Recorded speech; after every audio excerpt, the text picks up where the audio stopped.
नमस्कार, मैं पंडित ब्रजेश चंद्र पाठक मनोकामना ज्योतिष पर आज आपके सम्मुख बहुत ही गंभीर विषय लेकर आया हूं, जिसका कि प्रयोग मैंने पिछले वीडियो में किया। आपने इसकी पूरी प्रशंसा की, सराहना की। इसके लिए सभी दर्शकों श्रोताओं को मेरा धन्यवाद।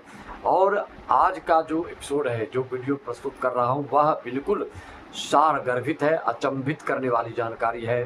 कई लोग बोलते हैं इतनी महत्वपूर्ण जानकारी महाराज क्यों देते हैं? इसलिए देते हैं कि कुछ आप अपने स्वयं भी कुंडली को देखकर इसके आप अपने भविष्य को समझ सकते हैं, वर्तमान को समझ सकते हैं।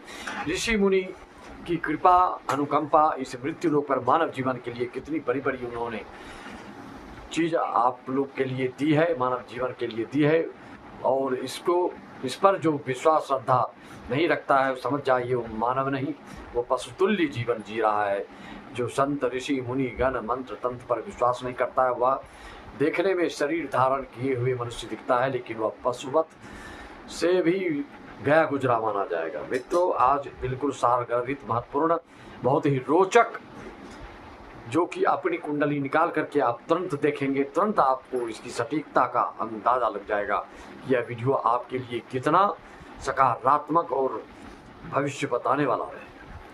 क्या है आप जानते हैं कि सप्तम भाव के स्वामी कुंडली में आप देखें कहां पर बैठा है आपका। आप 7 अंक में जन्म लेने वाले व्यक्तियों का व्यक्तित्व देखकर आश्चर्यचकित रह जाएंगे। 7 अंक की बहुत बड़ी महत्ता है, बहुत बड़ी उपयोगिता है। श्रीमद् भागवत ज्ञान यज्ञ सप्ताह भी 7 दिन का ही होता है। दिन भी आपके साथ ही है, लोक भी 7 ऊपर 7 पाताल लोक में है। स्वर भी जो हम प्रस्तुत कर रहे हैं जिस आवाज से, वह 7 ही स्वर है। रंग भी 7 ही है, मेन रंग 7 ही है। श्री रामचरितमानस में कांड भी 7 ही है। दुर्गा सप्तशती का नाम ही 707 अंक ही है। 7 की उपयोगिता, 7 की महत्ता, 7 की आपके जीवन में सार्थकता। कुंडली में सप्तमेश आपका कहाँ बैठा है, तो आपको पूरे जीवन की बातों को वह उलेर कर रख देते हैं, सब बता देते हैं। सिर्फ जरूरत है आपको अपनी कुंडली में देखें सप्तमेश कहाँ बैठा है।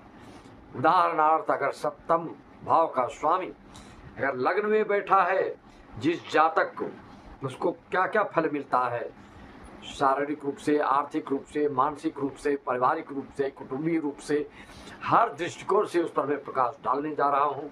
और आप अपने इसमें कमेंट करने के लिए अपने इष्ट देव का नाम लिखकर अवश्य करें। और इस तरह की आपको जानकारी प्राप्त करना चाहिए और अपनी कुंडली विश्लेषण करवाना चाहते हैं तो मात्र 501 में सारी जानकारियाँ आप प्राप्त कर सकते हैं।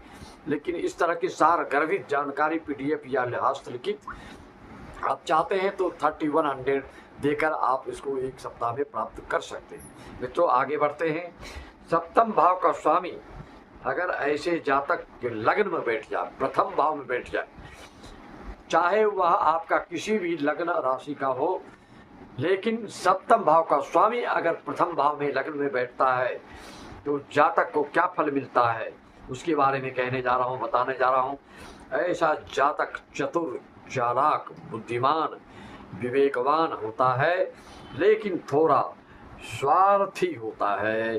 क्योंकि कहा गया है ना, कहते हैं सब इस दुनिया में स्वार्थ के सब बंदे रे, धन के खातिर धर्म छोड़कर करते क्या क्या धंधे रे।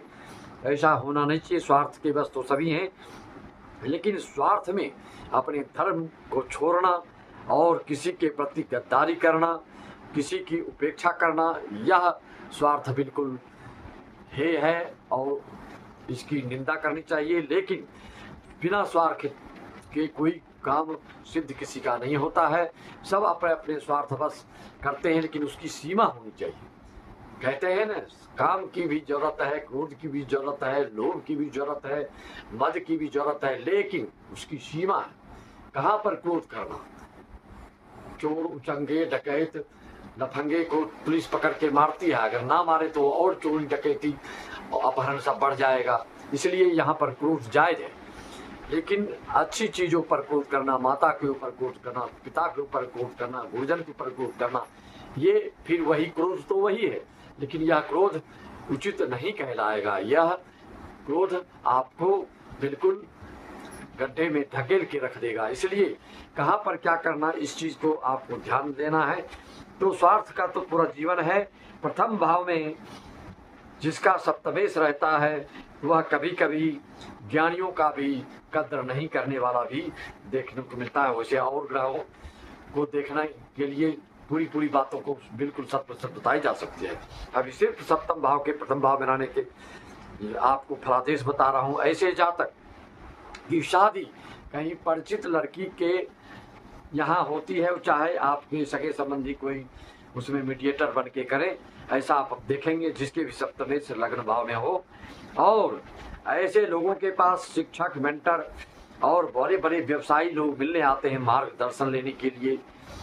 ऐसे जातक को विदेश से लाभ होता है। विदेश में इसका कोई ममेरा, चचेरा, कोई फुफेरा भाई पहले से होता है, जो कि ऐसा जातक विदेश जाना चाहे, उस भाई से लाभ लेना चाहे, विदेश में उपार्जन करना चाहे, धनार्जन करना चाहे और तरक्की, उन्नति, उत्थान को प्राप्त करना चाहे तो कर सकता है।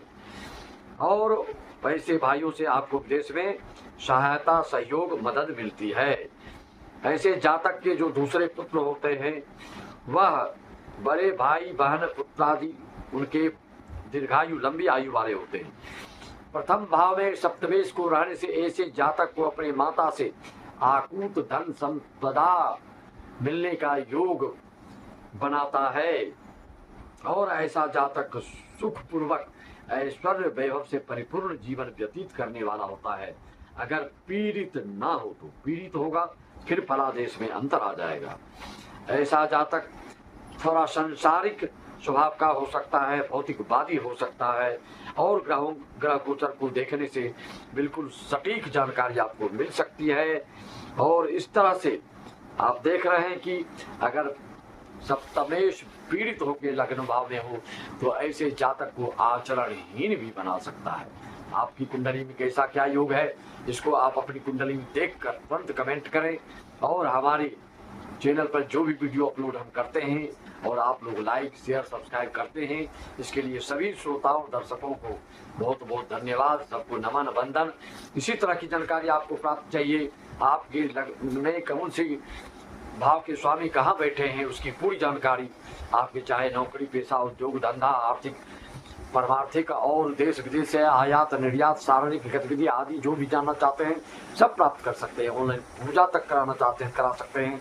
और सरस सुमधुर संगीत में श्रीमद् भागवत ज्ञान यज्ञ सप्ताह, श्री रामचरितमानस पर व्याख्यान, अनुष्ठान और पाठ संगीत में कराना चाहते हैं, उसके लिए भी संपर्क आप साध सकते हैं।